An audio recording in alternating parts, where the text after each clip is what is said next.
You're 17 years old in a village outside Manchester. It's August 1914.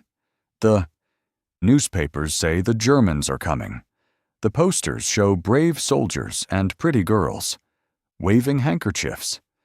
Your mates are signing up at the recruitment office, everyone says. It'll be over by Christmas. Everyone says it's going to be an adventure. You lie about your age. The recruiter knows you're lying. He doesn't care. He needs bodies. You're 5'7" and 130 pounds. You've never thrown a punch in. Your life. 6 weeks from now, you'll be killing men with a bayonet. But right now, you're just excited to get a uniform and impress the girl who works at the bakery. Training is 8 weeks at a camp in Surrey. They teach you to march, to salute, to clean a rifle you've fired maybe 30 times total. Your sergeant is a Boer War veteran who looks at all of you like you're already dead. He's right, but you don't know that yet. You learn to fix a bayonet. You learn to dig. You spend more time digging than shooting because digging is what you'll actually do in France. They ship you across the Channel in September. You and 40 other boys crammed in the hold of a transport ship. Half of them vomit from seasickness. You're too nervous to be sick. This is it. The real thing. You're a soldier now. Your first sight of the Western Front is the sound, a constant low thunder that never stops. Artillery. Miles away, but you can feel it in your chest like a second heartbeat. The sergeant tells you that's the sound you'll hear every day for the rest of your life, however long that is. They march you up to the line at night, through communication trenches that zigzag for miles.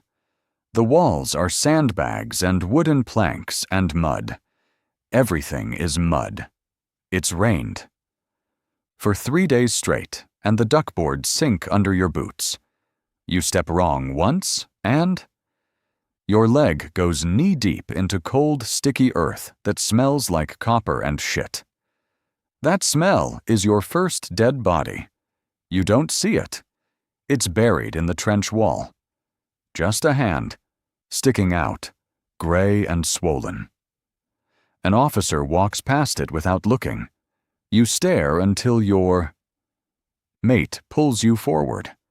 You'll stop staring at bodies by next week. There are too many. Your section of trench is home now. Fire step facing the German line 400 yards. Away. Parapets stacked with sandbags. Dugouts carved into the wall where you sleep in. Shifts on wooden slats. Rats everywhere. Not normal rats. Rats the size of house cats. Fat. From eating corpses in no man's land. They're not afraid of you. At night, they run across your chest while you try to sleep. The routine starts immediately. Stand to at dawn, everyone on the fire step with rifles ready, in case the Germans attack. They don't. They never do during stand to because they're doing the same thing. 2 hours of pointing your rifle at nothing. Then breakfast. Bully beef from a tin and bread so hard you have to soak it in tea. The tea tastes like the petrol cans. They transport the water in. Then you dig. You always dig. Trenches collapse from rain and artillery. You fill sandbags. You repair parapets. You dig sump pits for the water that never stops pooling. Your hands. Blister, then callus, then crack, and bleed. Trench foot. You stand in cold water for hours every day. Your socks are always wet. The skin on your feet turns white, then gray, then starts to peel. The officer inspects feet every morning. If it's bad enough, they send you to the rear. If it's not bad enough, you stay. Your feet hurt so. Badly, you can barely walk, but you stay because it's not bad enough yet. The lice are everywhere. Your uniform, your hair, every warm place. You run a candle flame along your shirt seams and hear them pop. Hundreds. By tomorrow, hundreds more. Your first bombardment is day 12. The shells scream. You dive into a dugout. The world becomes noise and shaking. 40 minutes. When it stops, your ears ring so loud you can't. Hear the sergeant yelling. You climb out. The trench is different. A whole section is just gone, replaced by a crater. There's a boot in the crater with a foot still in it. You vomit? The sergeant doesn't even look at you. He orders your section to start rebuilding. You fill sandbags 6 feet from a piece of someone's ribcage. The body parts are everywhere after bombardments. You stop seeing them as people. They're just obstacles. A leg in the duckboard. An arm in the wire.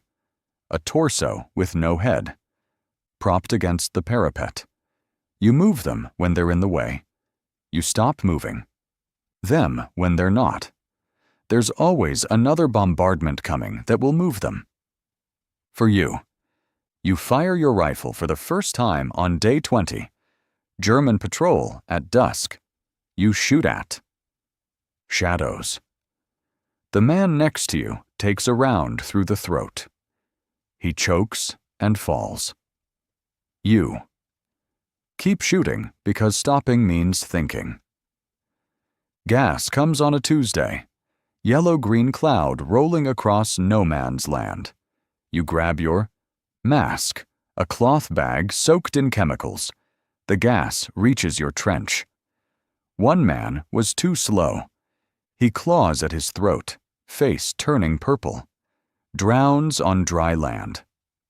4 minutes. Your first time over the top is November 3rd. The whistle blows at dawn. You climb the ladder. The sergeant is behind you. Stopping means coward, means execution. You go over.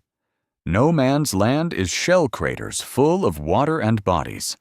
Barbed wire thick as hedgerows. Mud that sucks your boots off. Machine gun fire comes immediately. Men fall. You run toward the German trench.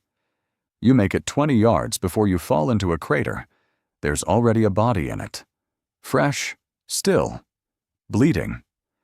You lie next to it for 3 hours while bullets snap overhead. When the whistle blows retreat, you crawl back. Your company started with 140 men. 60. 3 make it back. You're one of them. You don't feel lucky. The shell shock starts after your 3rd attack. You can't sleep without seeing the man you bayoneted. Young. Maybe younger than you. You stabbed him and he grabbed the rifle and looked at you and died slowly. Now he's in your dreams. Every night. Winter floods the trenches. You stand in freezing water up to your knees. Men die from exposure. Just stop moving and freeze, standing up.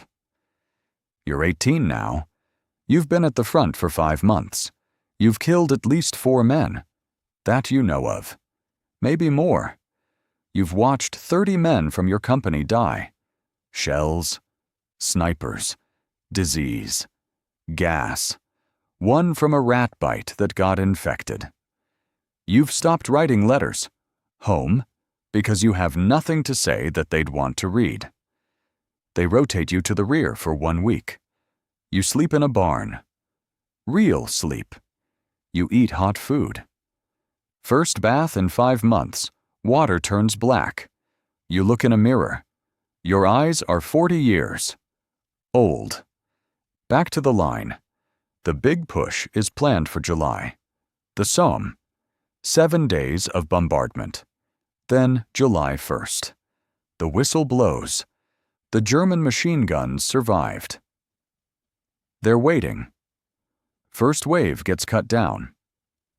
You're in the Second wave. You step over bodies.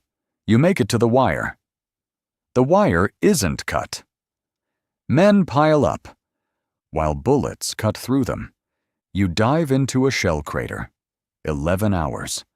At night, you crawl back. Your battalion took 8. 100 men over. 112 come back. They send you to England in August. Shell shock. You can't stop shaking. Can't sleep. The doctor says rest. Your mother says you look thin. They send you back in October. You're not better. You'll never be better.